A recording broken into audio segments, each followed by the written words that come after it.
मैत्रेय जी कहते हैं कि जगत, जीव एवं जगदीश्वर का सच्चा ज्ञान होने पर मनुष्य की सोच में परिवर्तन आएगा और वो सुख शांति की सही दिशा में अग्रसर हो सकेगा।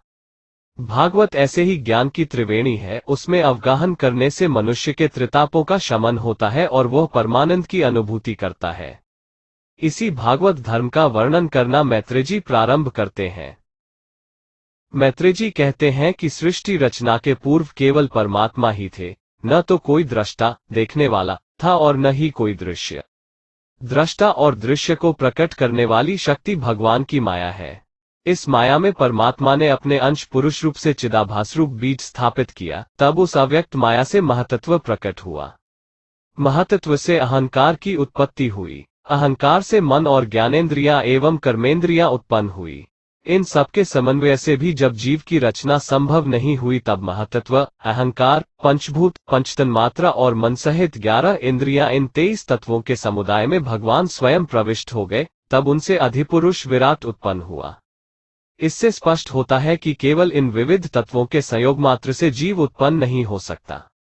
जब तक परमात्मा उसमें प्रवेश नहीं करेंगे, तब तक प्राणी की उत्पत्ति संभव नहीं है।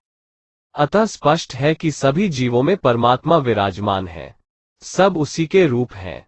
हमारे सभी ग्रंथ सभी जीवों को एक ही परमात्मा की संतान मानते हैं। मनुष्य में समानता एवं भाईचारा का भाव दिखाता है भागवत। आज इस दिव्य संदेश की सारे संसार को आवश्यकता है। सृष्टि क्रम के वर्णन को आगे बढ़ाते हुए मैत्रेय जी कहते हैं कि भगवान की नाभ से एक कमल उत्पन्न हुआ, उसमें से ब्रह्मा जी प्रकट हुए। भगवान के आदेशानुसार ब्रह्मा जी ने सृष्टि का निर्माण प्रारंभ किया। सबसे पहले मनु और शत्रुपा जन्मे। उस समय पृथ्वी जल में डूबी हुई थी, अतः ब्रह्मा जी को चिंता हुई कि सृष्टि का विस्तार होगा तो प्राणी कहाँ रहेंगे। ऐसा विचार जब ब्रह्मा जी कर रहे थे, तभी उनकी नासिका में से एक वाराह शिशु निकला, जो बाहर आकर विराट हो गया। यह भगवान का वाराह अवतार था। वाराह भगवान समुद्र में डूबी पृथ्वी को बाहर निकाल कर लाए। हिरण्याक्ष ने विरोध किया, भगवान ने उसका वध किया।